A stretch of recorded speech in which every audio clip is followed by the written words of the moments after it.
নমস্কার, শুভ সন্ধ্যা। উপস্থিত সকল সুধীবৃন্দকে আমি মানালি চক্রবর্তী মোদক ট্রেনার একাডেমির পক্ষ থেকে স্বাগত ও ধন্যবাদ জানাচ্ছি। আজকের অধিবেশনের বিষয়বস্তু হলো দেশ গঠনে নেতাজির ভাবনা। এই বিশেষ বিষয়ে আলোকপাত করবেন সুভাষিস ভদ্র চৌধুরী। 2009 সাল থেকে তিনি রাখাল বেনু সাহিত্য পত্রিকার সম্পাদক। তিনি বর্তমানে রামকৃষ্ণ মিশন ইনস্টিটিউট অফ কালচারের বিবেকানন্দ আর্কাইভের কর্মরত। বিভিন্ন প্রকাশনা সংস্থা থেকে ওনার সম্পাদিত প্রায় 10টি বই প্রকাশিত হয়েছে। এছাড়াও তিনি আরবি avenue Vivekananda centre for social service নামে পরিচিত স্বেচ্ছাসেবী প্রতিষ্ঠানের প্রতিষ্ঠাতা ও সম্পাদক। ভারত সেবাশ্রম সংঘের সঙ্গেও যুক্ত এবং প্রণবানন্দ ভোকেশনাল ট্রেনিং ইনস্টিটিউটের অন্যতম কর্ণধার। এছাড়াও তার অন্যতম বিশেষ পরিচয় হলো তিনি রাখাল বেনু সাহিত্য পত্রিকার প্রতিষ্ঠাত্রী সম্পাদক স্বর্গীয় সত্যেন চৌধুরী মহাশয়ের পুত্র। প্রসঙ্গত বলতেই হবে ব্রিটিশ বিরোধী বেঙ্গল ভলান্টিয়ার্স বিপ্লবী দলের মুখপত্র ছিল এই বেনু পত্রিকা। বিপ্লবী ভূপেন্দ্র কিশোর রক্ষিত রায়ের এই পত্রিকা ব্রিটিশ সরকার নিষিদ্ধ ঘোষণা করেছিল। সত্যেন চৌধুরী মহাশয় মহাবিপ্লবী হেমচন্দ্র ঘোষ এবং ইতিহাসার্য রমেশচন্দ্র মজুমদারের নির্দেশে বেনুর উত্তরসূরি রূপে রাখাল বেনু সাহিত্য পত্রিকা প্রকাশ করতে থাকেন। রাখাল বেনু লোগো এঁকে দেন বিশ্ববিখ্যাত শিল্পী রঘুনাথ গোস্বামী। রাখাল বেনু সাহিত্য পত্রিকার প্রচ্ছদে প্রথিতযশা শিল্পী রামানন্দ বন্দ্যোপাধ্যায়ের অবদান অনস্বীকার্য। আমি সুভাষিস ভদ্র চৌধুরী মহাশয়কে অনুরোধ করছি আজকের অধিবেশন শুরু করার জন্য। নমস্কার। নমস্কার, শুনতে পাচ্ছেন তো? হ্যাঁ স্যার, পরিষ্কার। আচ্ছা, নমস্কার।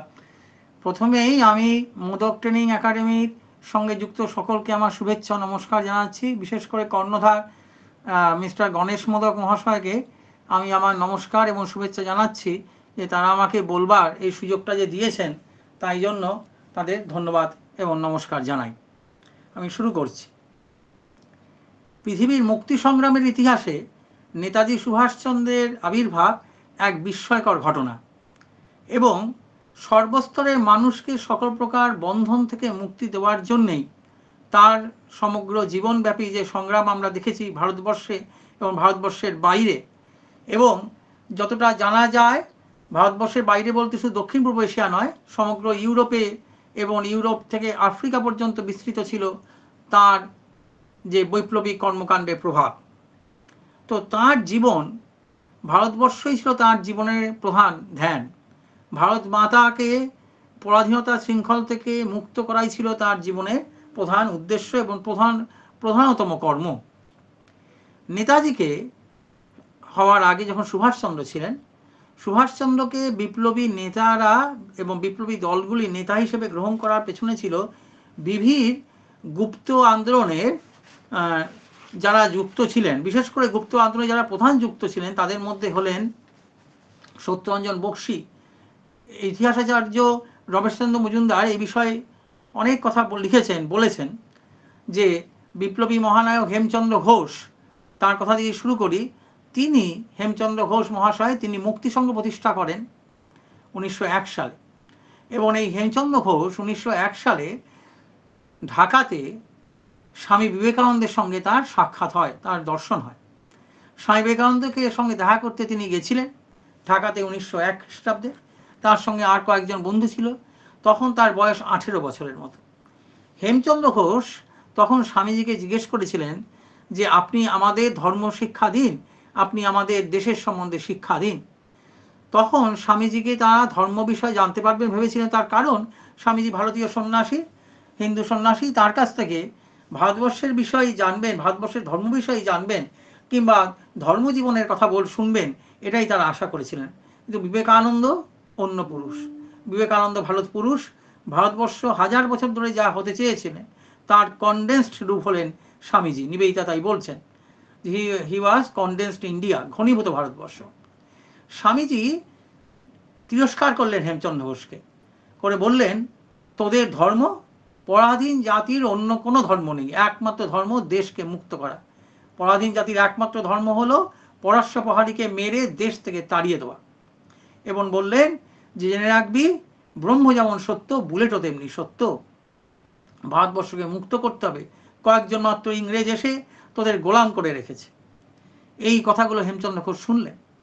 শোনার পর থেকে 1901 সালে যে মুক্তি সংঘের প্রতিষ্ঠা হলো, সেই মুক্তি সংঘের পটভূমিকাতেই পরবর্তীকালে প্রায় 27 বছর পর 1928 খ্রিস্টাব্দে কলকাতায় যখন ভারতের জাতীয় কংগ্রেসের অধিবেশন অনুষ্ঠিত হয়, যাতে মতিলাল নেহেরু সভাপতিত্ব করেন, সেখানে প্রায় 10,000-এর ওপরে বেঙ্গল ভলান্টিয়ার্স, তখন তে নাম হয়, যারা স্বেচ্ছাসেবী, তাদের নিয়ে তিনি মেজর সত্যগুপ্ত, মেজর পঞ্চানন চক্রবর্তী, এদের এমনকি দীনেশ গুপ্তও ছিলেন, তাদের মাধ্যমে যতীন দাস, এদের মাধ্যমে তিনি সারা বাংলায় ট্রেনিংয়ের ব্যবস্থা করেন। এবং তারা কংগ্রেসের যে মিটিং হয়েছিল, সভা হয়েছিল পার্ক সার্কাসে, সেখানে মতিলাল নেহেরু সভাপতিত্ব করেছিলেন, আমি আগেই বললাম। সেই মতিলাল নেহেরু সভাপতিত্বে সেই অনুষ্ঠানে তারা মার্চ পাস্ট করে ওই স্বেচ্ছাসেবী বাহিনী। সেই স্বেচ্ছাসেবী বাহিনীকে সুভাষচন্দ্র তার জিওসি হন, জেনারেল অফিস কমান্ডার। এবং সেখানে সুভাষচন্দ্র তার নাম দেন বেঙ্গল ভলান্টিয়ার্স। এইখান থেকেই নূতন অধ্যায়ের সূচনা। সুভাষচন্দ্র সম্বন্ধে আলোচনা করতে গেলে এই অধ্যায়গুলো আমাদের একটু জানা ভালো।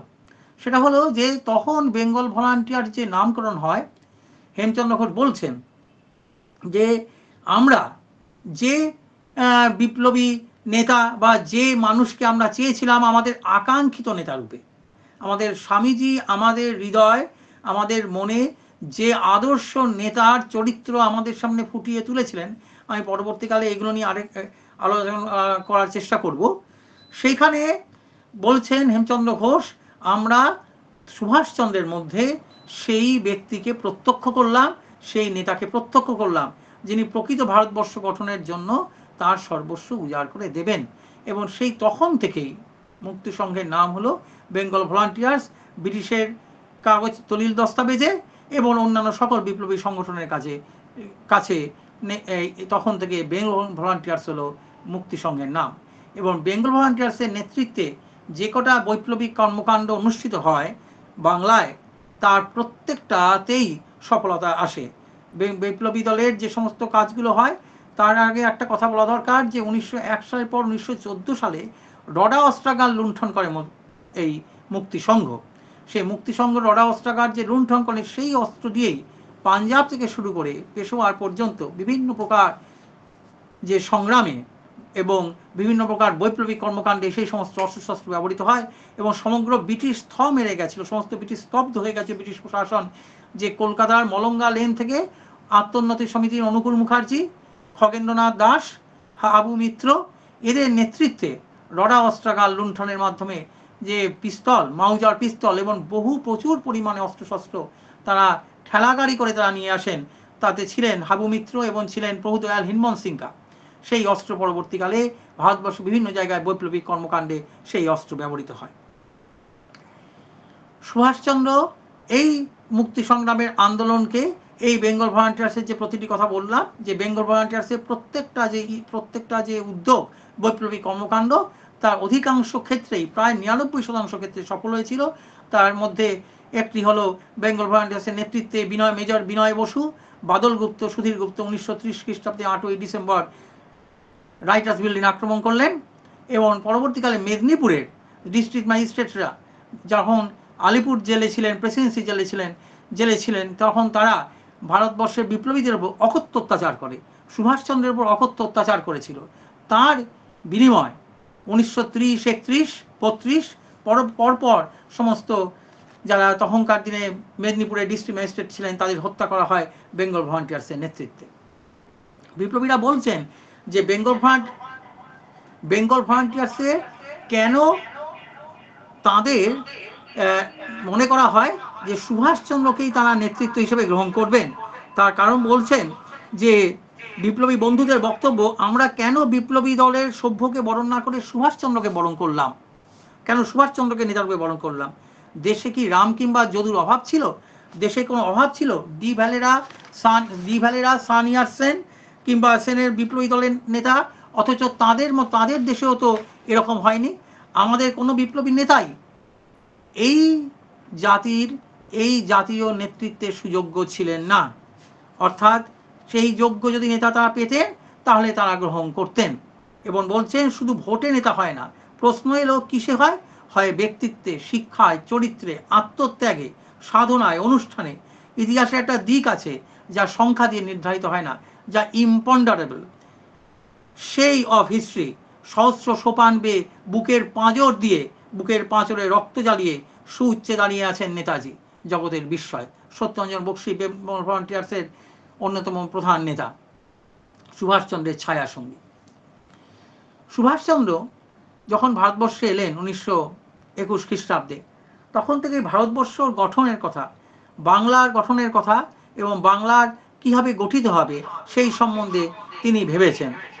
এবং সেইভাবে তিনি কিভাবে যখন কলকাতা কর্পোরেশনে এলেন, কলকাতা কর্পোরেশনের যখন তিনি চিফ এক্সিকিউটিভ অফিসার হলেন এবং পরবর্তীকালে অতি সামান্য দিনের জন্য কলকাতার মেয়র হলেন, তখন তিনি কিন্তু কিভাবে মানুষের উন্নতি করা যাবে, কিভাবে দেশ গঠন হবে, কিভাবে ওখানকার কলকাতার পল্লীবাসী এবং বস্তিবাসীদের উন্নয়ন হবে তাই সম্বন্ধে বিস্তারিতভাবে ভেবেছিলেন। এবং বিস্তারিতভাবে তিনি ভাবতেন যে কীভাবে কী কী কাজ করা প্রয়োজন। দেশবন্ধু চিত্তরঞ্জন দাসের নেতৃত্বে স্বরাজ্য দলের মাধ্যমে যখন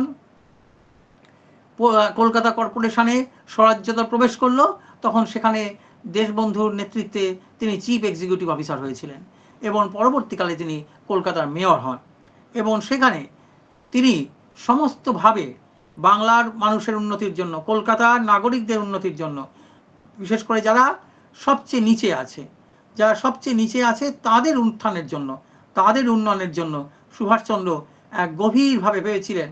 এবং তিনি তার সময় বলতে গেলে তার আত্মত্যাগ, তার সংগ্রামের কথা বলতে গেলে প্রতিদিন তার ব্যক্তিগত জীবনচর্যায় তিনি যা ত্যাগের মহিমা দেখিয়েছেন সেগুলো আলোচনা করা একটু মনে হয় দরকার। পোর্ট ট্রাস্টের সভাপতি কাউন্সিলর উইলিয়ামসের তখন বেতন ছিল মাসিক 5,000 টাকা।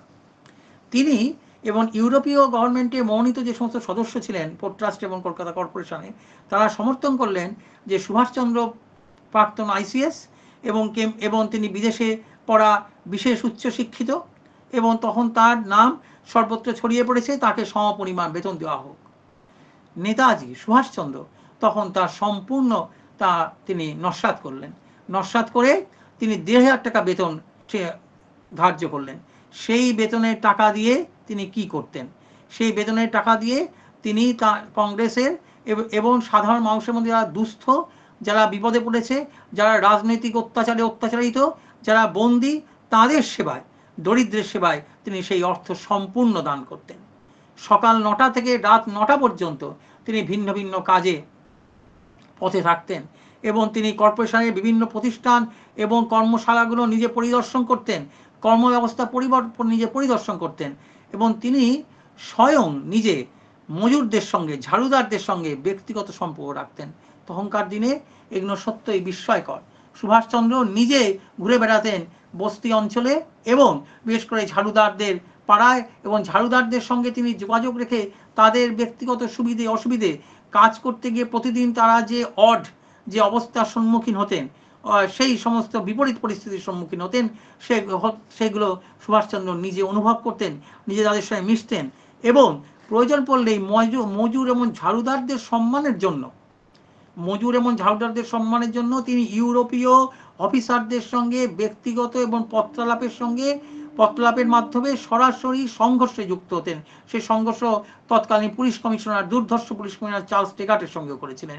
এইগুলোই তার অতি নিচে থাকা মানুষের সঙ্গে, একদম বিলো যা প্রভার্টি লাইন যেটা বলা হয়, সবচেয়ে নিচে যারা আছেন, সবার নিচে, সবার পিছে, সব হারাদের মাঝে যারা আছেন, তাদের সঙ্গে সুভাষচন্দ্রের যে ব্যক্তিগত সম্পর্ক প্রতিষ্ঠা, তাদের উন্নয়নের কথা ভাবার সুভাষচন্দ্রের জীবনে প্রথম এই পরিদর্শন আমরা দেখতে পারি, আমাদের কাছে পরিলক্ষিত হয়।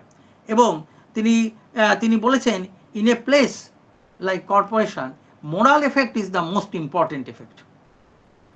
তিনি বলছেন যে এমন চরিত্রগত অবস্থা তৈরি করতে হবে যিনি নেতৃত্ব দেবেন, কর্পোরেশনের, যিনি কর্পোরেশন নেতৃত্ব দেবেন, যিনি দেশ এই কর্পোরেশন থেকে শুরু করে পরবর্তীকালে সমাজের নেতৃত্ব যারা দেবেন, যিনি দেশের নেতৃত্ব দেবেন, তার মোরাল এফেক্টের বিশেষ প্রয়োজন আছে। তাই তিনি বলেছেন যে তিনি কি করলেন, স্বামীজির কথায় আমরা একটু ফিরে যাই। স্বামীজি তার সর্বস্ব, তিনি স্বামীজি তার জীবনের ধ্রুবতারা, এবং স্বামীজি বলেছেন education is the panacea of all evils. স্বামীজির সেই কথা, তিনি 14 বছর বয়স থেকে তার জীবনে বিবেকানন্দ প্রবেশ করেছেন। Vivekananda entered in my life, Subhash Chandra বলছেন। তাই সুভাষচন্দ্র পুরসভা এলাকাতে ঢুকেই, পুরসভার কাজে ঢুকেই কম্পালসারি প্রাইমারি এডুকেশনের উপর জোর দিলেন। কম্পালসারি প্রাইমারি এডুকেশনের মাধ্যমে যাতে একদম নিচে যারা থাকে, এই সমস্ত যাদের কথা বললাম, অর্থাৎ মজুর, ঝাড়ুদার, এবং তৎকালীন বস্তি অঞ্চল আরও অত্যন্ত খারাপ ছিল, সেই তারা যারা প্রয়োগ প্রণালীর কাজ করত, তাদের বাড়ির ছেলেরা, তাদের বাড়ির সন্তানেরা, এবং সাধারণ বাড়ির বস্তিবাসীর সন্তানেরা যারা দুস্থ নিম্নবিত্ত, তাদের বাড়ির সন্তানেরা যারা প্রাইমারি এডুকেশনটা পায়, তার ব্যবস্থা করার জন্য সুভাষচন্দ্র আগেই দেশবন্ধু শুরু করেছিলেন। দেশবন্ধু এই কাজে পায়োনিয়ার কলকাতায় এবং বাংলায়, তিনি পায়োনিয়ার কলকাতায়। তিনি সুভাষচন্দ্র সেই কাজটাকেই আরও ত্বরান্বিত করলেন, আরও এগিয়ে নিয়ে গেলেন, এবং তিনি প্রাইমারি এডুকেশনের ব্যবস্থা করার চেষ্টা করলেন, এবং প্রভূত চেষ্টা করেছিলেন যাতে প্রাইমারি এডুকেশন প্রতিষ্ঠিত হয়, প্রাইমারি এডুকেশন সিস্টেম যাতে কলকাতায় এবং বৃহত্তর কলকাতা অঞ্চলে প্রতিষ্ঠিত হয়। আজকের কলকাতা দেখে সেই সময় কলকাতাকে ধারণা করা কঠিন, কিন্তু আমরা বুঝতে পারি যে তখনকার কলকাতার যে অবস্থা, তাদের সুভাষচন্দ্র যেগুলো ভাবছেন সেগুলো সত্যই একদম নতুন ফেনোমেনন। সুভাষচন্দ্র তখনকার সময় মিউনিসিপ্যাল ব্যাংকিং, বিদ্যাধরী নদীর অবস্থা তখন খুব খারাপ ছিল, এবং কলকাতার অন্যতম প্রাণকেন্দ্রে এই বিদ্যাধরী নদীর জল দরকার লাগতো। তাই বিদ্যাধরী নদীর সংস্কার করা, তার ভবিষ্যৎ, কলকাতার জল নিকাশি ব্যবস্থা, খিদিরপুরের একটা মনসাতোল্লা পল্লী ছিল, সেখানে অবস্থা, হাইজেনিক অবস্থা খুব খারাপ ছিল, সেই মনসাতোল্লা পল্লী কীভাবে উন্নয়ন করা যায়, এই সমস্ত বিষয়ে তিনি গভীরভাবে চিন্তা করেছেন, পথে নেমে কাজ করেছেন। প্রয়োজন পড়লে কর্পোরেশনে থেকে গেছেন, যাতে সেই সমস্ত মানুষের সঙ্গে তিনি মিশতে পারেন, সেই সমস্ত মানুষের প্রতিদিনের কাজের সঙ্গে যুক্ত হয়ে সেই কাজে অংশগ্রহণ করতে পারেন, নিজে হাত লাগাতে পারেন, নিজে থাকতে পারেন। মহামারী প্রতিরোধ, সংক্রামক ব্যাধি প্রতিরোধ, এবং বস্তি উন্নয়ন ও দরিদ্র মানুষের জন্য গৃহ নির্মাণ, দুগ্ধ পরিবহন, এবং সঙ্গে সঙ্গে ছাত্রছাত্রীদের জন্য নিয়মিত স্বাস্থ্য পরীক্ষা, লাইব্রেরি, পৌর মিউজিয়াম প্রভৃতি সকল বিষয়ে সুভাষচন্দ্র ভেবেছিলেন। এগুলো ভাবা পরবর্তীকালে ভবিষ্যৎ দেশ গঠনের কাজে, ভবিষ্যৎ ভারতবর্ষ গঠনের কাজে তার চিন্তা কিভাবে তিনি কাজে লাগাবেন, সেইগুলো সম্বন্ধে তিনি এই তার রূপরেখা ভাবা তখন থেকে দেখা যায়। সুভাষচন্দ্র খুব অতি অল্প সময়ের জন্য ছিলেন কলকাতার মেয়র, এবং সেই সময় শরৎ বসু বলছেন, সন্তোষ বসু বলছেন, ডেপুটি মেয়র ছিলেন সুভাষচন্দ্রের সময়, বলছেন দিন নেই রাত নেই তার জীবনে, তার চোখের সম্মুখে একমাত্র চিন্তা মানুষের কীভাবে স্বস্তি থাকে। তিনি বলছেন, আমি রাতে যখন শুতে যাই, মধ্যরাতে, তখনও বসে বসে তখন আমি চিন্তা করি যে বাংলার মানুষের, এই শহরের মানুষেরা যারা সবচেয়ে নিচে আছেন, তাদের কীভাবে সামাজিক অর্থনৈতিক অবস্থাগত উন্নতি করা সম্ভব হয়। সুভাষচন্দ্র যে এই যে পৌরসভার রূপরেখার কথা আমি বললাম, এবং সঙ্গে সঙ্গে তার ভবিষ্যৎ চিন্তাগুলো তিনি এইভাবে করেছেন। তার কারণ ভবিষ্যৎ চিন্তাগুলো করার আগে প্রথম যখন উন্মেষ হয় কোনো নেতৃত্বের, সেই নেতৃত্বের উন্মেষে প্রথম দেখা যায় যে তার মধ্যে দিয়ে কীভাবে প্রকাশ হলো বাংলার মানুষের ভাবনা, বাংলার মানুষের চিন্তা। এরও পরবর্তীকালে তিনি আস্তে আস্তে তিনি সমস্ত বিপ্লবী দলের সঙ্গে যোগাযোগ রাখতেন, যদিও তিনি কংগ্রেসের সঙ্গে যুক্ত ছিলেন, বঙ্গীয় প্রদেশ কংগ্রেসের সঙ্গে যুক্ত ছিলেন, অল ইন্ডিয়া কংগ্রেস কমিটির সঙ্গে যুক্ত ছিলেন, কিন্তু বিপ্লবী নেতারা, প্রতিটি বিপ্লবী দল বুঝতে পেরেছিল যে সুভাষচন্দ্রই তাদের প্রতি অত্যন্ত মমত্বশীল। এবং আপনারা যদি জানেন যে তখন কলকাতায় বসে থেকে এবং তিনি ভারতবর্ষের বিভিন্ন প্রান্তে ঘুরে ঘুরে ভারতবর্ষের জাতীয়তাবাদী বিপ্লবীদের জন্য তিনি সর্বত্র সওয়াল করেছেন। তখনকার কংগ্রেস নেতৃবৃন্দ তারা অহিংস আন্দোলন, অহিংস সত্যাগ্রহের আন্দোলনে এই বিপ্লবী দলের বিভিন্ন কাজকে তারা সমর্থন করতেন না, এবং সঙ্গে সঙ্গে বিপ্লবী দলের নেতৃবৃন্দের কাজকে তারা সহায়তা করতেন না। কিন্তু সুভাষচন্দ্র দাঁড়িয়েছেন। ভগৎ সিংয়ের ফাঁসি অর্ডার হয়েছে, তার সম্বন্ধে জানার জন্য, তাকে আটকাবার জন্য তিনি হেমচন্দ্র ঘোষকে নিয়ে গান্ধীজির সঙ্গে দেখা করেছেন। যদিও গান্ধীজি সেটা স্বীকার করেননি, কিন্তু সুভাষচন্দ্র সম্পূর্ণ চেষ্টা করেছেন যাতে ভগৎ সিংয়ের ফাঁসি রদ করা যায়। যতীন দাস যখন তার 63 দিনে অনশনের মাধ্যমে প্রাণ ত্যাগ করলেন, তিনি তার জীবন বলি দিলেন ভারতবর্ষের স্বাধীনতা সংগ্রামে। রবীন্দ্রনাথ তার কথা বারবার উল্লেখ করেছেন। রবীন্দ্রনাথ তার তপতি নাটকের রিহার্সাল করছিলেন, সেই রিহার্সাল থামিয়ে দিয়ে তিনি কবিতা লিখলেন, গান লিখলেন। হে ভৈরব শক্তি দাও, ভক্ত প্রাণে চাহ, সর্বখর্ব তারে দহে তব ক্রোধ আহ। সুভাষচন্দ্র যতীন দাসের দেহ আনতে গেছিলেন, দেহ নিয়ে এলেন, নিয়ে আসা হলো কলকাতায়। সুভাষচন্দ্র এইভাবে বিপ্লবী দলের প্রতি সূর্য সেনের সঙ্গে তার যোগাযোগ ছিল, মাস্টারদা সূর্য সেনের সঙ্গে। আর বেঙ্গল ভলান্টিয়ার্সের কথা তো আপনাদের বললামই, অনুশীলন পার্টি, যুগান্তর পার্টির সঙ্গে যোগাযোগ ছিল। তিনি এই সমস্ত যোগাযোগ কেন রেখেছিলেন? তার কারণ তাদের কাছে একটি সম্পূর্ণ রূপরেখা দিতে চেয়েছিলেন ভারতবর্ষ এবং বাংলার মুক্তি সংগ্রামের সঙ্গে সঙ্গে। তিনি বলছেন যে শুধু মুক্তি সংগ্রামের আলোচনা করেই হবে না, সঙ্গে কি হবে, দেশ গঠন হবে, সমাজ গঠন হবে, তার পরিপূর্ণ একটা রূপরেখা তৈরি রাখতে হবে আমাদের চোখের সামনে। তাই তিনি সমস্ত সময় যখন এই বিপ্লবী দলের সঙ্গে যোগাযোগ রাখছেন, কংগ্রেসের কাজ করছেন, তার সঙ্গে সঙ্গে প্রতিটি দুর্বলতম মানুষের সঙ্গে তিনি যোগাযোগ রাখছেন, তাদের দুঃখ দুর্দশা কষ্টকে তিনি অনুভব করছেন এবং কী করে তা লাঘব করা যায় তার জন্য চিন্তা করছেন। আপনাদের কাছে এটা জানাই আছে যে সুভাষচন্দ্রই কিন্তু ভারতবর্ষের প্রথম সুনির্দিষ্ট যে ন্যাশনাল প্ল্যানিং কমিশন তার জন্মদাতা। সঙ্গে সঙ্গে অবশ্যই উল্লেখ করতে হবে যে রবীন্দ্রনাথ ন্যাশনাল প্ল্যানিং কমিশন বা জাতীয় পরিকল্পনা প্রতিষ্ঠা করার জন্য বিশেষ উদ্যোগী হয়েছিলেন এবং রবীন্দ্রনাথ মেঘনাথ সাহাকে নিয়ে সঙ্গে যোগাযোগ করে মেঘনাথ সাহার সঙ্গে সুভাষচন্দ্রের যোগাযোগের ব্যবস্থা করেছিলেন এবং সুভাষচন্দ্র মেঘনাথ সাহার সঙ্গে প্ল্যানিং কমিশন প্রতিষ্ঠা হওয়ার আগে বৈজ্ঞানিক মেঘনাথ সাহার সঙ্গে সুভাষচন্দ্রের কয়েকবার কথা হয় এবং সুভাষচন্দ্রের সঙ্গে তার বিভিন্ন বিষয় আলোচনা করা হয়। এবং কংগ্রেস নেতৃবৃন্দ তখন এই পরিকল্পনা কমিশনকে সমর্থন বিশেষ করেননি, বিশেষ করে গান্ধীজি। তিনি জানতেন, তিনি ভাবতেন যে চরকা কেটেই, তিনি বলছেন আমার কাছে স্বরাজ এবং চরকা ছাড়া ভারতবর্ষের উন্নতি হবে না, ভারতবর্ষের গরিব মানুষের উন্নতি হবে না। এই ধারণা যে ঠিক নয়, এই ধারণার মধ্যে যে ভ্রান্তি আছে তা সুভাষচন্দ্র প্রথম থেকেই বুঝেছিলেন, বিপ্লবী দলের নেতারা বুঝতেন, সুভাষচন্দ্র প্রথম থেকেই বুঝেছিলেন। তাই রবীন্দ্রনাথ কিন্তু তাই নেহেরুর সঙ্গেও যোগাযোগ করেছিলেন যাতে একটা ন্যাশনাল প্ল্যানিং কমিশনের রূপ দেওয়া যায় এবং ন্যাশনাল প্ল্যানিং কমিশনের মাধ্যমে যাতে একটা জাতীয় পরিকল্পনা প্রতিষ্ঠা করা যায়, যে জাতীয় পরিকল্পনার মাধ্যমে বাংলা তথা ভারতবর্ষের মানুষের আর্থ সামাজিক অবস্থার উন্নতি করা যায়। তাই জন্য সুভাষচন্দ্র 1938 খ্রিস্টাব্দের 17 ডিসেম্বর প্রথম উদ্বোধন করলেন বোম্বেতে অল ইন্ডিয়া ন্যাশনাল প্ল্যানিং কমিশনের এবং সেখানে ছিলেন এম বিশ্বেশ্বরাইয়া, ছিলেন মেঘনাথ সাহা এবং সুভাষচন্দ্র সেখানে কিন্তু তার সম্পাদনা করার কাজ এবং পরিচালনা করার কাজে সেখানে ছিলেন জওহরলাল নেহেরু। তাকে তিনি সেখানে গ্রহণ করেন এবং জওহরলাল নেহেরু সেই মিটিংয়ে এবং ন্যাশনাল প্ল্যানিং কমিশনের অন্যতম প্রধান ব্যক্তি ছিলেন। 7 জুন 1938 সুভাষচন্দ্র বলেছিলেন, in modern Times poverty and unemployment could not be removed by cottage industries alone. Planned industrialization is the only solution of the bigger economic problems of the country. একথা তিনি national planning কমিশনে বলেছিলেন।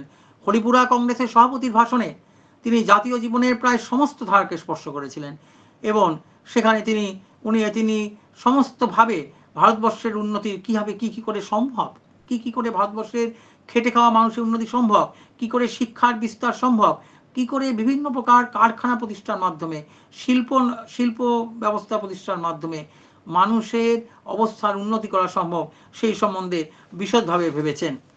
এবং তিনি এই সময় নওজোয়ান বিভিন্ন সারা ভারতবর্ষে ভ্রমণ করেছেন। ভ্রমণের সময়টা আরও পরে, কিন্তু আমি উল্লেখ করছি এই কারণে যে এই যে প্ল্যানিং কমিশন এবং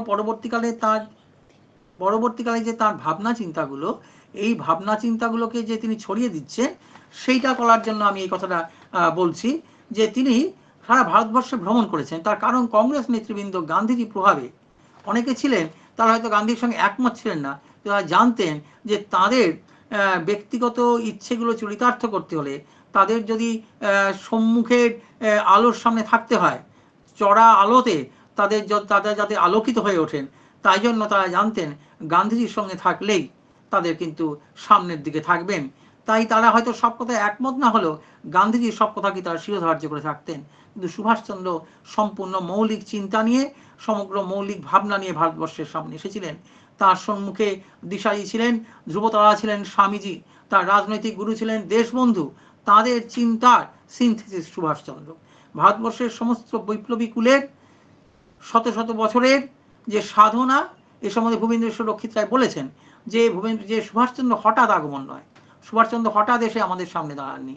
সুভাষচন্দ্র হলেন যে ভারতবর্ষে যে সংগ্রাম শুরু হয়েছিল বহু বছর আগে থেকে, সিপাহী বিদ্রোহের সময় থেকে, তারও আগে থেকে সন্ন্যাসী বিদ্রোহ, এবং তারও আগে থেকে যে মহারাষ্ট্রের শিবাজি, মহারাষ্ট্রে বাসুদেব বলবন্ত ফাটকে থেকে শুরু করে পাঞ্জাবে এই যে লালা লাজপত রায়, এই যে সমস্ত যে সম্মিলিত আন্দোলন, সেই আন্দোলনের মিলিত ফলশ্রুতি থেকেই জন্ম নিয়েছেন সুভাষচন্দ্র। সুভাষচন্দ্রের মধ্যে দিয়ে কমপ্লিট লিডারশিপ ভারতবর্ষ দেখেছে, যিনি সমস্ত আন্দোলনকে নিজের জীবনে সংহত করে, ভারতবর্ষের বৈপ্লবিক চেতনাকে সংহত করে ভারতবর্ষের মানুষের প্রভূত উন্নতি করবার জন্য, ভারতবর্ষের মানুষের সার্বিক উন্নতি করার জন্য ভেবেছেন। এই কারণেই তিনি সারা ভারতবর্ষ ভ্রমণ করেছেন কংগ্রেসের নেতা রূপে, কংগ্রেসের সভাপতি রূপে, এবং পরবর্তীকালে তিনি যখন ফরওয়ার্ড ব্লক প্রতিষ্ঠা করলেন তখন। নওজওয়ান ভারত সভা বা যুব আন্দোলনের কেন্দ্র যখন সারা দেশ জুড়ে নেতাজি হোক, এটা নেতাজি চেয়েছিলেন নবজওয়ান ভারত সভার কেন্দ্র যাতে সারা দেশে হয়। যুবকদের শারীরিক মানসিক উন্নতির কথা তিনি ভেবেছেন, তাই তিনি দেশকে সংগঠিত করার জন্য তিনি কর্মসূচি রেখেছিলেন। সেই কর্মসূচিগুলো হলো সমাজতান্ত্রিক কর্মসূচি অনুযায়ী শ্রমিক ও কিষাণদের সংগঠন, কঠিন শৃঙ্খলার মধ্যে যুবক যুবতীদের ভলান্টিয়ার বাহিনী সংগঠন, সব রকম সামাজিক ও ধর্মীয় কুসংস্কার থেকে মুক্ত করার জন্য ব্যাপক আন্দোলন, মহিলাদের মধ্যে সর্বতোমুখী স্বাধীনতা ও সাম্যের ধারণা প্রচারের জন্য মহিলা সমিতির সংগঠন ইত্যাদি।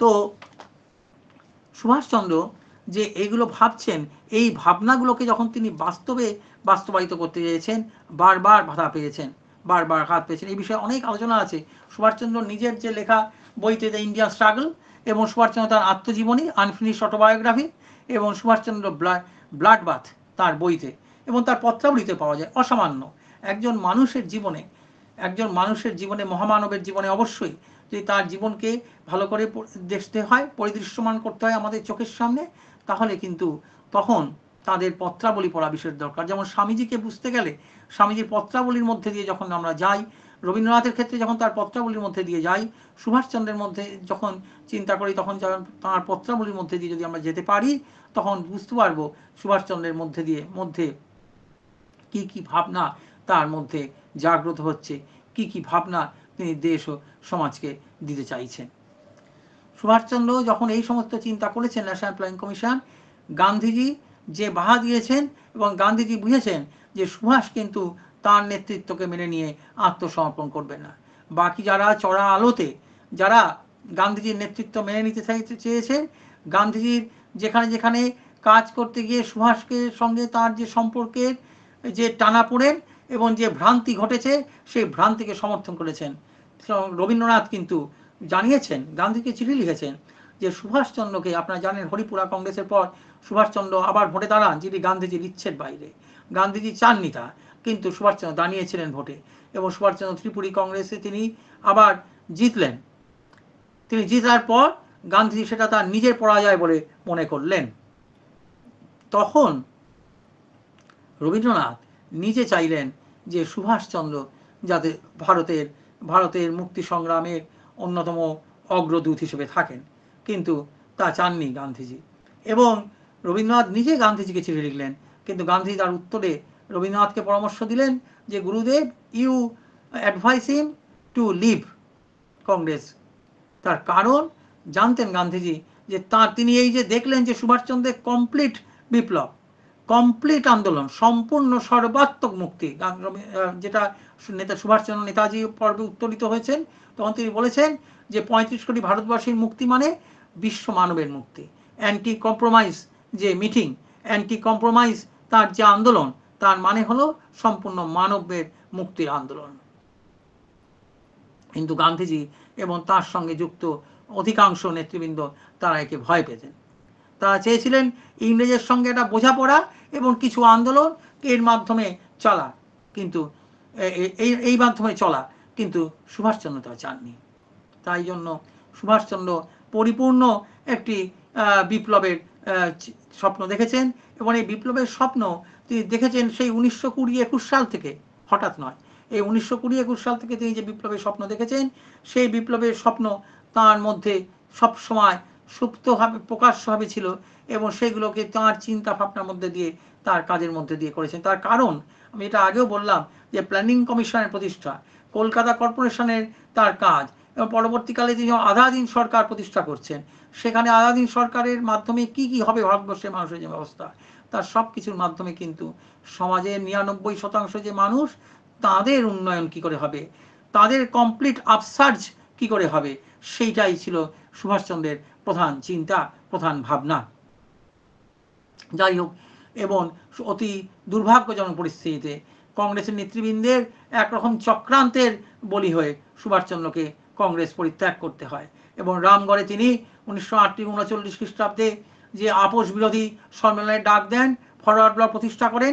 তিনি সেখানে পূর্ণ জাতীয় স্বাধীনতা ও পূর্ণ আধুনিক ভারতবর্ষের প্রতিষ্ঠা, এবং সেই স্বাধীনতা সংগ্রামের জন্য আপোষহীন সাম্রাজ্যবাদ বিরোধী সংগ্রাম, সম্পূর্ণ আধুনিক ও সমাজতান্ত্রিক রাষ্ট্র প্রতিষ্ঠা, সকলের জন্য সমান অধিকার, ভারতীয় সমাজের সব শ্রেণীর ভাষাগত ও সাংস্কৃতিক স্বাধীনতা, এবং ধর্মীয় উপাসনার ক্ষেত্রে ব্যক্তিগত স্বাধীনতা ইত্যাদি বিষয়ে তিনি সম্পূর্ণ রূপরেখা দেন। এবং ফরওয়ার্ড ব্লকের সম্বন্ধে বলেন যে আমরা কংগ্রেস থেকে বেরিয়ে যাইনি, আমরা কংগ্রেস পরিত্যাগ করিনি, আমরা কংগ্রেস থেকে বেরিয়ে নূতন সরকার, নূতন প্রশাসন ব্যবস্থা সৃষ্টি করতে চাইনি। আমরা চেয়েছি কংগ্রেসের মধ্যে থেকেই যে সমাজতান্ত্রিক ভাবনা ও বামপন্থী ভাবনার চিন্তা। মনে রাখতে হবে, সমাজবাদকে আশ্রয় করেই স্বামীজি ছিলেন, সমাজবাদকে আশ্রয় করেই সুভাষচন্দ্র এক নূতন ভারতবর্ষের কথা ভেবেছিলেন। সমাজবাদের অংশ হলো কিন্তু সুভাষবাদ, সমাজবাদের যেমন মার্ক্সবাদের অংশ কিন্তু সমাজবাদ নয়, সমাজবাদের একটি পর্যায় হলো মার্ক্সবাদ। সুভাষচন্দ্রের যে মতবাদ, সেই মতবাদে আছে বেদান্তের যে সমস্ত মানুষের মুক্তির কথা, যে মুক্তি অর্থনৈতিক মুক্তি, সামাজিক মুক্তি এবং সাংস্কৃতিক মুক্তি ও আধ্যাত্মিক মুক্তি সম্ভব যখন এক একটি বন্ধন থেকে মুক্ত হবে। নেতাজি বলছেন, সুভাষচন্দ্র নেতাজি হিসেবেও বলেছেন, সুভাষচন্দ্র রূপেও বলেছেন যে যখন সম্পূর্ণ মানুষের অর্থনৈতিক স্বাধীনতা লাভ হবে, মানুষের যখন সামাজিক স্বাধীনতা লাভ হবে, সামাজিক মুক্তি লাভ হবে, তখন কিন্তু মানুষ জানতে পারবে, তখন কিন্তু মানুষ তার অন্যান্য যে ইচ্ছেগুলো পূর্ণ করার ইচ্ছে হবে, তখন মানুষ কিন্তু মুক্ত হবে। তাই সুভাষচন্দ্র তখন প্রথম জোর দিয়েছেন, the only goal is the freedom of India. তার কারণ আমি যেটাই বললাম যে 35 কোটি ভারতবাসীর মুক্তি মানে বিশ্ব মানবের মুক্তি। আর আজকে ভারতবর্ষের যে অবস্থা, সে অবস্থার সম্বন্ধে ভাবতে গিয়ে তিনি ভেবেছেন যে ধর্মীয়, প্রাদেশিক এবং সাংস্কৃতিক যে বিবিধতা আছে, যে বৈচিত্র্য আছে, তার একটা সংমিশ্রণ, তার একটা ঐক্যীকরণ, যেটা বৈচিত্র্যের মধ্যে ঐক্যই আমাদের সাধনা। কিন্তু মনে রাখতে হবে, এর মধ্যে কিন্তু যে খণ্ডিত ভারতবর্ষের উনি রূপ দেখেননি, যে খণ্ডিত ভারতবর্ষের কথা তিনি ভাবেননি। তার কারণ তার মধ্যে যে একাধারে ভারতবর্ষের জন্য তার মধ্যে একাধারে জ্ঞান, কর্ম ও ভক্তির অদ্ভুত সমন্বয় ঘটেছিল। তাই তিনি একাধারে ভারতের মুক্তির জন্য যখন ভেবেছেন, তখন ভেবেছেন এই অখণ্ড ভারতবর্ষের মুক্তি। খণ্ডিত ভারতবর্ষের মুক্তি বা ভারতবর্ষ খণ্ডিত হবে, এ কথা তিনি ভাবেননি। এগুলো আমরা আলোচনা করব। তার আগে আমরা আরও কয়েকটি কথা বলতে চাই। সেটা হলো, যখন নেতাজি তিনি 1938-39 সালের পর 41 সালে ভারতবর্ষ পরিত্যাগ করছেন, ভারতবর্ষ পরিত্যাগ করার আগে তার সমস্ত এই যে পরিকল্পনা, তিনি কলকাতায় বন্দী হলেন হলওয়েল মনুমেন্টের আন্দোলনে, এবং বন্দী হওয়ার পর তিনি প্রথমে জেলে থাকলেন, আলিপুর জেলে, এবং পরবর্তীকালে তিনি কলকাতায় তার নিজের বাসস্থানে এলগিন রোডে বন্দী তিনি গৃহবন্দী রূপে থাকলেন। যখনই জেলে ছিলেন তখনই জেলে তৎকালীন তার সহ যারা বন্দী ছিলেন বিপ্লবী নেতা হেমচন্দ্র ঘোষ এবং প্রধানত সত্যরঞ্জন বক্সী। এই এক অদ্ভুত জীবন, যিনি ভারতবর্ষ তথা পৃথিবীর ইতিহাসে শ্রেষ্ঠতম বিপ্লবী ব্যক্তিত্বের মধ্যে পড়েন সত্যরঞ্জন বক্সী। তাকে চিনতেন সকলেই, সারা দেশ তাকে চিনতেন, দেশের বাইরে সমস্ত বহু বিপ্লবী নেতা সত্যরঞ্জন বক্সীকে জানতেন। সত্যরঞ্জন বক্সীর পরিকল্পনায়, বেঙ্গল ভলান্টিয়ার্সের বিপ্লবীদের প্রচেষ্টায় যা প্রচার আছে যে কয়েকজন মাত্র নির্দিষ্ট ব্যক্তি এই কাজ করেছেন, সেটি তথ্যগতভাবে ঠিক নয়। তথ্যগতভাবে ঘটনা হলো এই যে সত্যরঞ্জন বক্সীর নির্দেশে, সত্যরঞ্জন বক্সীর নেতৃত্বে সুভাষচন্দ্রের সমস্ত মহানিষ্ক্রমণের পরিকল্পনা হয়, এবং সেই পরিকল্পনায় বিরাট কাজ করেছিলেন বেঙ্গল ভলান্টিয়ার্সের সর্বস্তরের বিপ্লবী নেতৃবৃন্দ, তার মধ্যে মহিলারাও ছিলেন। তার মধ্যে উল্লেখযোগ্য মহিলা হলেন শান্তিসুধা ঘোষ। সুতরাং আমরা যখন তিনি তার মহানিষ্ক্রমণ ঘটল, তিনি 1941 খ্রিস্টাব্দে জানুয়ারি মাসে যখন ভারতবর্ষ পরিত্যাগ করলেন, এবং অদ্ভুত পৃথিবীর ইতিহাসে কোনো বিপ্লবী দলের নেতার ইতিহাসে, কোনো মহাবিপ্লবীর জীবনের ইতিহাসে, নেতার ইতিহাসে এই ধরনের ঘটনা অত্যন্ত কম ঘটেছে। অবশ্যই আমাদের স্মরণে রাখতে হবে আরেক মহাবিপ্লবীর কথা, যিনি সুভাষচন্দ্রের আগে ছদ্মবেশে ভারতবর্ষ পরিত্যাগ করে জাপানে গেছিলেন, জাপানে গিয়ে ইন্ডিয়ান ইন্ডিপেন্ডেন্স লীগ প্রতিষ্ঠা করেছিলেন, কর্নেল মোহন সিংকে নিয়ে আজাদ হিন্দ ফৌজ নির্মাণ করার চেষ্টা করেছিলেন, যিনি তার জীবনের সর্বস্ব ভারতের মুক্তির জন্য দিয়েছেন, যাকে সুভাষচন্দ্র পূর্ব এশিয়ার নবজাগরণের মুক্তি দূত বলেছেন, সেই রাসবিহারী বসু। তার কথা অবশ্যই আমাদের স্মরণে রাখতে হবে। কিন্তু সুভাষচন্দ্র যেভাবে এখান থেকে বেরিয়ে তিনি পেশোয়ার হয়ে, রাশিয়া হয়ে, জার্মানি হয়ে, পরবর্তীকালে জাপান পর্যন্ত গেলেন, এবং পৃথিবীর ইতিহাসে সবচেয়ে বিস্ময়কর 3 মাস তিনি জার্মানির থেকে কিয়েল থেকে জাপানের সাবাং পর্যন্ত সেই বিশ্বযুদ্ধের টাল অবস্থার মধ্যে তিনি যে প্রশান্ত মহাসাগর, আটলান্টিক মহাসাগরের মধ্যে দিয়ে তিনি সম্বন্ধে একটি ভাঙা সাবমেরিনে করে, একটি তৃতীয় মানের সাবমেরিনে করে তিনি গেলেন, যেখানে ক্রু মেম্বাররা তাকে বললেন যে এই পথে গেলে 99% ডেথ ইজ ইনএভিটেবল। বলে দেন 1%, বলে 1% you can reach at your destination, বলেন then I must go. Subhashchandra গেলেন। সে পৃথিবীর ইতিহাসে এর কোনো দ্বিতীয় উদাহরণ নেই। এবং গেলেন সুভাষচন্দ্র সেখানে, এবং গিয়ে প্রতিষ্ঠা করলেন, এবং মহাবিপ্লবী রাসবিহারী বসু তিনি তার সম্পূর্ণ আজাদ হিন্দের সমস্ত দায়িত্ব সুভাষচন্দ্রের হাতে দিলেন। সুভাষচন্দ্র পরিকল্পনা ছিল, এবং সুভাষচন্দ্র যখন যাচ্ছিলেন সাবমেরিনে করে, সুভাষচন্দ্র যখন সাবমেরিনে করে যাচ্ছিলেন, জাহাজে করে যাচ্ছিলেন, তখন তিনি কিন্তু অনেক পরিকল্পনা করে ফেলেছিলেন। আবিদ হাসানের বই যদি আমরা পড়ি, কর্নেল আবিদ হাসান, তার বই যদি আমরা পড়ি, সেখানে আমরা দেখতে পাবো যে কর্নেল আবিদ হাসানের বইতে যে তিনি বলছেন যে সুভাষচন্দ্র যখন সাবমেরিনে করে যাচ্ছেন, যখন এই পথে আছেন, তখনও কিন্তু তিনি কিভাবে ভারতবর্ষের রূপরেখা হবে, কি করে বিপ্লবী সরকারের রূপরেখা হবে, প্রভিন্সিয়াল গভর্নমেন্টের রূপরেখা কি হবে, সেটা সম্বন্ধে কিন্তু তিনি ভেবেছিলেন। এবং তিনি ভেবেছেন, পাতার পর পাতা লিখছেন। অদ্ভুত কথা আবিদ হাসান বলেছেন, পাতার পর পাতা লিখছেন সুভাষচন্দ্র। সেই লেখাগুলোকে তিনি ওই করছেন, সেই লেখাগুলোকে তিনি পড়ে নিজে পড়ে দেখছেন। পড়ে দেখার পর তিনি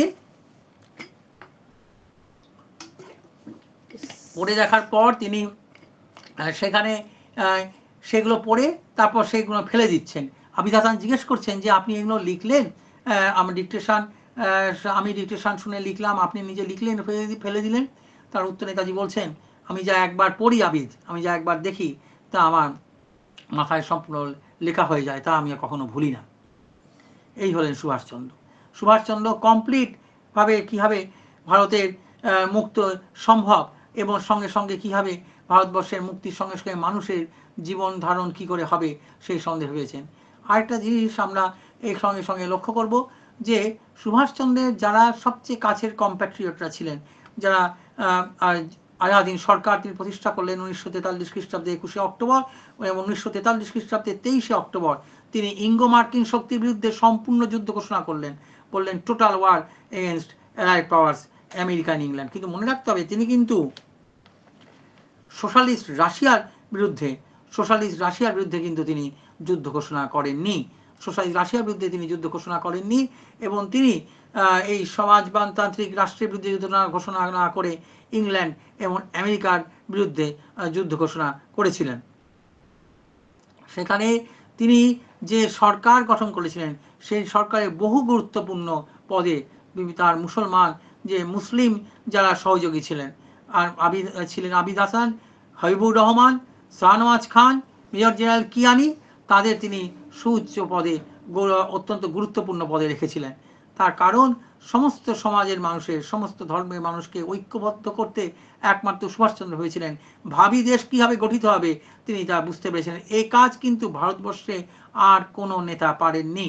তো মনে রাখতে হবে, সুভাষচন্দ্রের কথা মেনে, নেতাজির পরামর্শ মেনে, নেতাজির নির্দেশ শুনে বা নেতাজির পরামর্শ শুনে ভারতবর্ষ গঠিত হয়নি। কারণ ভারতবর্ষ যে হয়েছে সে ভারতবর্ষ খণ্ডিত ভারতবর্ষ। যে খণ্ডিত ভারতবর্ষের স্বপ্ন বিপ্লবীরা দেখেননি, যে খণ্ডিত ভারতবর্ষের স্বপ্ন নেতৃবৃন্দ দেশবন্ধু চিত্তরঞ্জন দাস থেকে শুরু করে ভারতবর্ষের তিলক, লালা লাজপত রায়, এরা সেই নেতৃত্ব তো কখনো এই খণ্ডিত ভারতবর্ষের স্বপ্ন দেখেননি। নেতাজি তাই কিন্তু বারবার সাবধান করেছেন। কিন্তু কংগ্রেস নেতৃবৃন্দের আত্মসমর্পণ, মুসলিম লীগের তাদের যে ব্যক্তিগত ইচ্ছে চরিতার্থ করার জন্য, সাম্প্রদায়িক চিন্তা ইত্যাদির জন্য ভারতবর্ষ ভাগ হয়। কিন্তু সুভাষচন্দ্র, নেতাজি কিন্তু যে ভারতবর্ষের কথা ভেবেছিলেন সে ভারতবর্ষ কিন্তু এই ভারতবর্ষের রূপ নয়। এবং নেতাজি বলছেন, সেই সময় সাবধান করে দিচ্ছেন, কিন্তু বলছেন, will you be party to the vivisection of our motherland, our divine motherland shall not be cut up. Netaji বলেছিলেন, সাবধান করেছিলেন, কিন্তু সেই মাতৃভূমিকে খণ্ডিত হতে হয়। একটা খুব সুন্দর কথা আছে সৈয়দ মুস্তাফা আলী বলছেন, আর যখন আগুন লেগেছিল, আগের মানুষেরা বলেছিলেন, আগের নেতারা বলেছিলেন আগুন লেগেছে, তোমরা যে যার লাল হলুদ সবুজ সব বালতি নিয়ে এসো। কিন্তু নেতাজি একমাত্র বলেছিলেন, ঘরে আগুন লেগেছে, তোমরা আগুন নেবাও। জাতি, ধর্ম, বর্ণ নির্বিশেষে সমস্ত মানুষকে ঐক্যের ডাক, পূর্ণ ঐক্যের ডাক কিন্তু সুভাষচন্দ্র দিয়েছেন। সুভাষচন্দ্রের মতো এরকম ডাক আর কেউ দিতে পারেননি। তাই সুভাষচন্দ্র সম্বন্ধে বলতে গেলে এই কথাগুলো আমরা অবশ্যই আলোচনা করা দরকার।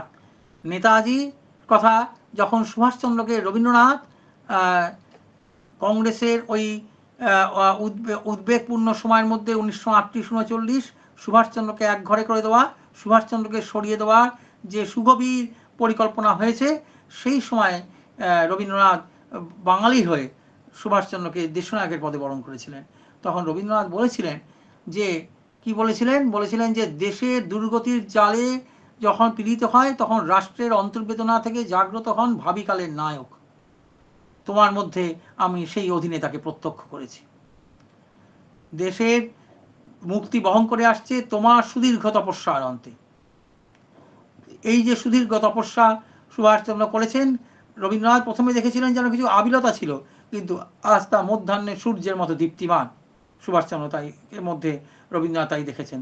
তিনি বলেছেন তাই যে, তোমাকে আজ বাঙালি কবি হবে, আমি বাঙালি হয়ে আমি তোমাকে দেশনায়কের পদে বরণ করি। এই দেশনায়ক সুভাষচন্দ্র, যিনি যে আর সকল নেতার থেকে তাঁর দৃষ্টি অনেক পরিষ্কার ছিল, এবং 1921 থেকে 1945 সাল পর্যন্ত এবং পরবর্তীকালে 1947-48 সমস্ত সময়, এবং আমাদের কাছে যে সমস্ত তথ্য পেয়েছি আমরা, সেই তথ্য অনুযায়ী 70, 80, 90 দশকেও যে তথ্য পাওয়া যায়, জানা যায় যে ব্রিটিশ আমেরিকার কিন্তু সবচেয়ে বড় বেশি চিন্তা ছিল সুভাষচন্দ্রকে নিয়ে। সুভাষচন্দ্রকে নিয়ে তাদের সবচেয়ে বেশি চিন্তা ছিল। তারা জানতেন, তা বলছেন ব্রিটিশ আমেরিকার আর্মি জেনারেল ম্যাকআর্থার, দক্ষিণ পূর্ব এশিয়া অ্যালাইড পাওয়ার্সের ছিলেন মেজর জেনারেল ছিলেন জেনারেল ম্যাকআর্থার। তিনি বলছেন যে সুভাষচন্দ্রকেই কিন্তু the most dangerous renegade against British empire and against American power. এবং তারা জানতেন যে সুভাষচন্দ্র বলেছিলেন যে আমি একদিন এমন কিছু ঘটনা ঘটাবো যাতে ব্রিটিশের ভিত্তিভূমি কেঁপে যাবে। এবং তাই জন্য এটা মনে রাখতে হবে তিনি কোনো আবিলতায় থাকতেন না, কোনো সাপনিক আবিলতায় থাকতেন না। তাই জন্য ভারতবর্ষ কি করে গঠিত হবে, ভারতবর্ষের মানুষের প্রতিদিনের খাওয়া পড়ার ব্যবস্থা কি হবে, ভারতবর্ষের মানুষের প্রতিটি মানুষের শিক্ষার ব্যবস্থা কী হবে, ধর্মীয় সামাজিক অর্থনৈতিক ও সাংস্কৃতিক মুক্তির ব্যবস্থা কী হবে, সেটি নেতাজি ভেবেছিলেন। এবং সেই কারণে যখন তিনি নেতাজি রূপে তার জীবনের অন্যতম প্রধান সবচেয়ে উজ্জ্বল সময়ের মধ্যে দিয়ে গেছেন, তখনও কিন্তু সুভাষচন্দ্র নেতাজি তার ওই সবচেয়ে গরিব মানুষের কথা ভোলেননি। এমনকি রণাঙ্গন থেকে, এটা আপনাদের একটা কথা এখন আমার বলা হয়নি, যে তিনি, আপনারা জানেন রামকৃষ্ণ মিশন ক্রীড়া প্রতিষ্ঠান আছে শিশুমঙ্গল, তার পাশে দক্ষিণ কলকাতার সেবাশ্রম আছে, সেবাশ্রমে তিনি সম্পাদক ছিলেন, দেশবন্ধু চিত্তরঞ্জন দাস তার প্রতিষ্ঠাতা ছিলেন। এবং সেখানে গরিবদের জন্য থাকার ব্যবস্থা, নৈশ বিদ্যালয়ের ব্যবস্থা এবং বাচ্চা ছেলে মেয়েদের পড়াশোনা করার জন্য প্রাথমিক শিক্ষা এবং সেখানে তাদের সামাজিক বৌদ্ধিক উন্নয়নের জন্য থাকার ব্যবস্থা করা হয়েছিল। এবং তাদের অন্নের ব্যবস্থা, তাদের অর্থের ব্যবস্থা করবার জন্য কিন্তু তিনি ঘুরে বেড়াতেন। ওই যুদ্ধক্ষেত্র থেকেও কিন্তু তিনি তাদের কথা ভেবেছেন, তাদের কথা জানতে চেয়েছেন, তাদের অবস্থা কেমন আছে সে কথা তিনি জানতে চেয়েছেন। এর মধ্যে দিয়ে সুভাষচন্দ্র যে সর্বসময় সেই সমস্ত মানুষের কথা ভেবেছেন যারা সবার নিচে আছে, যাদের জন্যই ভারতবর্ষের মুক্তি প্রয়োজন, যাদের উন্নয়নের বন্ধ করে দিয়েছিল ব্রিটিশ, যাদের উন্নয়ন বহু শত বছর ধরে থেমে গেছে, যাদের জন্য স্বামীজি ভেবেছেন এবং তার মানসপুত্র তাদের উন্নয়নের কথাই ভেবেছেন। এবং কয়েকটি কথা এই সময় বলতে চাই, সেটা হলো যে সুভাষচন্দ্র যে বাহিনী তৈরি করেছিলেন, সেই বাহিনী ভারতবর্ষে প্রবেশ করলে সেই বাহিনীর তারা সদস্যরা ভারতবর্ষে তার এই বিপ্লবের কথা প্রচার করে দেবে। এবং বেঙ্গল ভলান্টিয়ার্স বিশেষ করে এবং অন্যান্য কয়েকটি বিপ্লবী দলের, তার মধ্যে শ্রীসংঘ ছিল, শ্রীসংঘের বিপ্লবীরা, তাঁরা কিন্তু তার যে বিপ্লবী বাহিনী, এখানে হোম ফ্রন্ট প্রতিষ্ঠা হয়, নেতাজির নেতৃত্বে যে হোম ফ্রন্ট প্রতিষ্ঠা হয়, সেই হোম ফ্রন্টের বিপ্লবীরা সারা বাংলায় এবং ভারতবর্ষের বিভিন্ন প্রান্তে এবং বিভিন্ন সীমান্ত প্রদেশে তারা নেতাজির যে লিফলেট এবং নেতাজির কথা ছড়িয়ে দেন এবং তাদের সম্পূর্ণ বিদ্রোহ করতে ঘোষণা করেন এবং কীভাবে ভারতবর্ষের মুক্তি হলে তাদের উন্নয়ন হবে সেই সম্বন্ধেও তিনি তাদের সজাগ হতে জানানো হয়। এবং সেই সময় নেতাজির যারা ওখানে ছিলেন, যে সমস্ত সঙ্গীরা যারা ভারতবর্ষে ছিলেন, তারা বলছেন, সত্যেন্দ্রনাথ বক্সী বলছেন, আমরা নেতাজির নির্দেশগুলো পুঙ্খানুপুঙ্খভাবে পালন করতাম এবং সেই পুঙ্খানুপুঙ্খ পালনের জন্য আমাদের যারা হোম ফ্রন্টের সদস্য, তার মধ্যে কয়েকজনের নাম আমি আগেও বললাম, মেজর সত্যগুপ্ত, সুপতি রায়চৌধুরী, নিকুঞ্জ সেন, রসময় সুর, ভূপেন্দ্রকিশোর রক্ষিত রায়, সত্যব্রত মজুমদার, বিশ্বজিৎ দত্ত, অমলেন্দু ঘোষ, ধীরেন সাহা রায়, কামাখ্যা রায়, এরা এবং কর্নেল শার্দুল সিং এবং আরও অনেকে, তারা ভারতবর্ষের বিভিন্ন প্রান্তে, কমলা দাশগুপ্তা, তাদের এই তথ্যগুলো পৌঁছে দেওয়ার ব্যবস্থা করেছিলেন। এবং নেতাজির আজাদ হিন্দ ফৌজের সংগ্রামীরাদের মধ্যে যখন বেশ কয়েকটি দল 1945 সালে যখন যুদ্ধক্ষেত্রে ক্রমশ জাপানের পশ্চাৎপসরণ হচ্ছে, তারা যখন বিভিন্ন জায়গায় গ্রেপ্তার বরণ হলেন, কিন্তু মনে রাখ সেই গ্রেপ্তার বরণ যখন হলেন, তারা আবার ভারতীয় বাহিনীতে প্রবেশ করার ব্যবস্থা চাইছিল ব্রিটিশ আমেরিকার কিছু কিছু অংশ। কিন্তু তখন তাদের সাবধান করতে হয়। কয়েকটি বিখ্যাত বই, তার মধ্যে একটি বই হল the Nemesis, the battle for Japan, Max এক্সটেনশনের লেখা। এটা পৃথিবীর বহু নাম করা বইতে আমি নিজে বেশ কিছু বই দেখেছি, যেখানে সুভাষচন্দ্র সম্বন্ধে ব্রিটিশ আমেরিকা তাদের সাজাত্য বিমান বা তাদের দ্বিতীয় বিশ্বযুদ্ধের জয়ের নিরিখে তারা সুভাষচন্দ্রকে সম্বন্ধে আলাদা চ্যাপ্টার করে বিশেষ গুরুত্ব না দিয়েও কয়েকটি কথার মধ্যে দিয়ে নেতাজি এবং আজাদ হিন্দ ফৌজ কী করেছিল সেটি তারা বলেছেন। তার মধ্যে আমি একটা দুটো লাইন দেখেছি, সেগুলো আপনাদের একটু সময় বলছি। সেটা হলো, বলছেন যে এই যে 5000 সেনাবাহিনী ধরা পড়েছে, এদের যদি পুনরায় ব্রিটিশ আমেরিকার বাহিনীতে নেওয়া হয়, ব্রিটিশ বাহিনীতে নেওয়া হয়, তার বিপদটা কী তা বলেছেন। এবং বিপদটা কী বলছেন, এবং বলছেন এরা পরাজিত, এরা জিতবে না, এরা জেতেনি, অর্থাৎ যারা আত্মসমর্পণ করেছে। নেতাজির আজাদিন ফৌজ আত্মসমর্পণ করেনি, আজাদিন সরকার ভেঙে যায়নি। আজাদিন সরকারকে তাই ভারতবর্ষের, অখণ্ড ভারতবর্ষের প্রথম সরকারিভাবে স্থায়ী সরকার, অস্থায়ী সরকার বলে বলা অবশ্যই যাওয়া যায়। তার কারণ প্রায় 11টি দেশ নেতাজির এই আজাদিন সরকারকে সম্পূর্ণ স্বীকৃতি দিয়েছিল।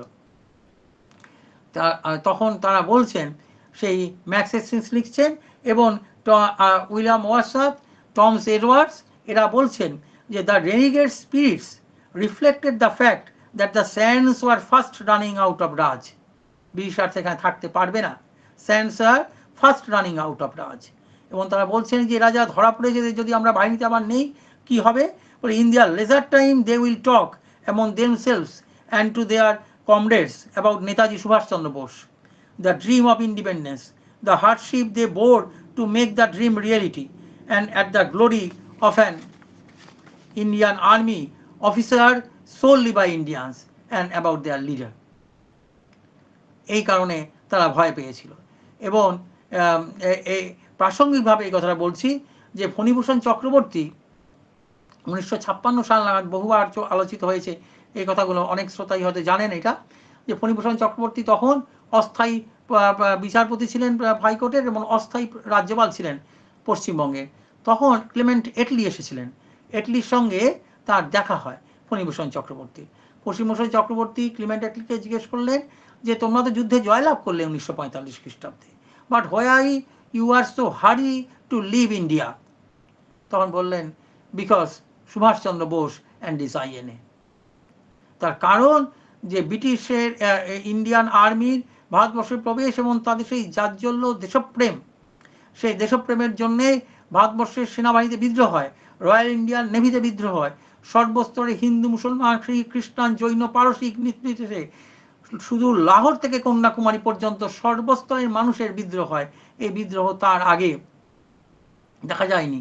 তাই ক্লিমেন্টলি বললেন যে আমরা বুঝলাম যে আমরা এই দেশে রাজত্ব করতে পারবো না। তখন জিজ্ঞেস করেছিলেন ফণীভূষণ চক্রবর্তী যে but what is the impact of Gandhiji? তখন সে মুখটি বাঁকিয়ে উত্তর দিয়েছেন ক্লিমেন্টলি, মিনিম্যাল, মিনিমাম নয়, মিনিম্যাল। সুতরাং সুভাষচন্দ্রের যে এই অবস্থানগুলো জানলে বোঝা যায় যে সুভাষচন্দ্র কীভাবে ভারতবর্ষের মুক্তিকে ত্বরান্বিত করেছেন। খণ্ডিত হয়েছে ভারতবর্ষ, খণ্ডিত হয়েছে ভারতবর্ষ, কিন্তু ভারতবর্ষ খণ্ডিত হয়েছে, কিন্তু অখণ্ড ভারতবর্ষের মুক্তির জন্য তার কি চিন্তা ছিল। আমি আগেই বললাম, আমি বেশ কয়েকজন মানুষকে দেখেছি, আমার জীবনে সৌভাগ্য যে আমি হেমচন্দ্র ঘোষকে আমার একান্ত কৈশোরে এবং শৈশবে তাকে প্রণাম করার সুযোগ পেয়েছি আমার পিতৃদেবের জন্য। আরও বহু বিপ্লবী নেতাকে আমি দেখেছি যারা নেতাজিকে দেখেছেন, আমার বাবার সঙ্গেও এই বিষয়ে আলোচনা হয়েছিল, এবং আজাদিন ফৌজের সংগ্রামীদেরও দেখেছি। এবং তার মধ্যে কয়েকজন বিপ্লবী নেতা আমাকে বলেছেন যে লাহোরের ফোর্ট থেকে তারা যখন ছাড়া পেয়েছেন তখন লাহোরের মুসলিম মহিলারা বোরখা পরে, সংখ্যায় হয়তো 2000-এর ওপরে, তারা মিছিল করে নিয়ে যাচ্ছেন আজাদিন ফৌজের সমর্থনে, সঙ্গে তাদের কাছে নেতাজির ছবি এবং হাতে একটা একটা করে প্রদীপের মতো ওই টিম আগেকার দিনের হ্যারিকেন ছিল চতুষ্কোণ, সেই নিয়ে তারা লাহোরের পথে বৃষ্টিস্নাত অবস্থাতে তারা মিছিল করছেন। এই একই অবস্থা কন্যাকুমারীতে দেখা গেছে, পাঞ্জাবে দেখা গেছে, বাংলায় তো পরিপূর্ণ বিদ্রোহ হয়েছে। মহারাষ্ট্রের রাস্তায়, বম্বেতে গণেশ পুজোর সময় আপনারা যদি একটু ডকুমেন্টারি দেখেন দেখবেন গণেশ পুজোর সময় গণেশের মূর্তি হয়েছে নেতাজির আদলে। এই অদ্ভুত সমস্ত স্তরের মানুষকে ঐক্যবদ্ধ একমাত্র করতে পেরেছিলেন নেতাজি। সমস্ত বাধা বিভেদ বিচ্ছিন্নতা ভুলে গেছিলেন। এবং এখানে উল্লেখ করা অবশ্যই দরকার যে গান্ধীজি পর্যন্ত বিস্মিত হয়েছিলেন, গান্ধীজি পর্যন্ত বিস্মিত হয়েছিলেন। গান্ধীজি আলিপুর জেলে এসেছিলেন, তার আগে, তার মৃত্যুর 7 দিন আগে তিনি বিড়লা হাউসে তার বৈঠকের সময়, তিনি তার প্রার্থনান্তিক ভাষণের সময় তিনি নেতাজির কথা বললেন। এবং তিনি যখন আছেন দেশভাগের যখন দাঙ্গা চলছে, সেই দাঙ্গায় যখন নোয়াখালীতে আছেন তখন বলেছেন, আলিপুর জেলে এসে বলেছেন যে मैं ताज्जुब बन गया, सुभाष इतना रिसोर्सफुल निकलेगा मैं कभी नहीं सोचा। এবং বলছেন নেতাজি সমস্ত স্তরের মানুষকে ঐক্যবদ্ধ করতে পেরেছেন, এর আগে এইভাবে আর কারো করে ওঠা সম্ভব হয়নি। তিনি সমস্ত ধর্মীয় ভাষা ভেদাভেদের ঊর্ধ্বে সমস্ত মানুষকে তুলতে পেরেছিলেন। নেতাজির পক্ষে সম্ভব হয়েছিল, কিন্তু সেই দেশই খণ্ডিত হয়েছে। তার কারণ নেতাজির আদর্শ, স্বামীজির আদর্শ, বিপ্লবীদের আদর্শ রক্ষার দায়িত্ব পূর্ণ অখণ্ড ভারতবর্ষে। শুধু খণ্ডিত ভারতবর্ষকেই যে সমস্ত ভাবনা ভাবতে হবে তা নয়, আমাদের দায়িত্ব অবশ্যই সব কিছু রক্ষা করার সঙ্গে সঙ্গেই আবার যে অখণ্ড ভারতবর্ষের যা ছিল এখন যা খণ্ডিত হয়েছে সেই সমস্ত জায়গার সমস্ত আপামর মানুষের দায়িত্ব এই স্বপ্নগুলোকে সফল করা। এবং নেতাজি সম্বন্ধে গান্ধীজি বলছেন যে বলছেন I am intentional using the word is, মানে প্রেজেন্ট টেন্স ব্যবহার করছেন 1947 সালে 48 সালে। তিনি মৃত্যুর 7 দিন আগে 23শে জানুয়ারি ছিল তার, 30শে জানুয়ারি মৃত্যু। তো তিনি তখনও বলছেন যে আমার কাছে সুভাষচন্দ্রের এই যে সম্পূর্ণ মানুষকে ঐক্যবদ্ধ করার এই যে সম্পূর্ণ উদ্যোগ, সেই উদ্যোগ আমাকে সবচেয়ে অবাক করেছে। এবং বলেছেন নেতাজির সর্বোত্তম এবং স্থায়ী অবদান হলো এই যে তিনি বর্ণ শ্রেণী বৈষম্য দূর করতে সক্ষম হয়েছিলেন, এবং সে কথাই বলেছেন। এবং সে কথা তৎকালীন সর্বস্তর নেতৃবৃন্দ বলেছেন। তারা যারা বুঝতে পেরেছিলেন যে নেতাজির নেতৃত্বই ভারতবর্ষের প্রকৃত নেতৃত্ব। মহিলাল মজুমদার বলছেন যে আমি সুভাষের চরিত্রের মধ্যে সেই এক অপূর্ব জিনিস পরিলক্ষণ করছি, অর্থাৎ যাতে সুভাষচন্দ্রের মধ্যে কর্মে ক্লান্তিহীনতা, বাস্তব বুদ্ধি ও কল্পনা শক্তি এবং সর্বোপরি অজেয় আত্মবিশ্বাস, অকুতভয়তা, এ সকল গুণের উল্লেখ নিষ্প্রয়োজন। অর্থাৎ সুভাষচন্দ্রের এই সমস্ত গুণাবলীর এক মিলিত প্রকাশ সুভাষচন্দ্রের জীবন। সুভাষচন্দ্রের জীবনের মধ্যে দিয়ে স্বামীজি যে যা ভারতবর্ষ রূপ চেয়েছিলেন তা প্রকাশ হয়েছে। এবং মহিতলাল বলতে গিয়ে বলেছেন যে স্বামীজি যদি কয়েকদিনের জন্য গেরুয়া পরিত্যাগ করিতেন ওই আজাদ হিন্দ ফৌজের সর্বাধিনায়ক হইবার জন্য। আমরা তাই সমস্ত ভারতবাসীর পক্ষে তাকে জয়তু নেতাজি বলিতে আমাদের দ্বিধা থাকবে না। এই সময়ের মধ্যে আমি আমার সামান্য যে পড়াশোনার মধ্যে দিয়ে আপনাদের কিছু কথা বললাম, এবং আপনারা ধৈর্য ধরে আমার এই শুনলেন আমি যা বললাম, এই জন্য আপনাদের কাছে আমি কৃতজ্ঞ। বিশেষ করে শ্রী গণেশ মোদক মহাশয় এবং পুরো মোদক ট্রেনিং একাডেমির সমস্ত যারা সদস্য, তারা, ডক্টর গার্গী দে, সকলকেই আমি আমার শুভেচ্ছা নমস্কার জানাই, এবং সকল শ্রোতা বন্ধুদের এবং শ্রদ্ধেয় মানুষদের আমার নমস্কার শুভেচ্ছা জানাই। নমস্কার, জয় হিন্দ।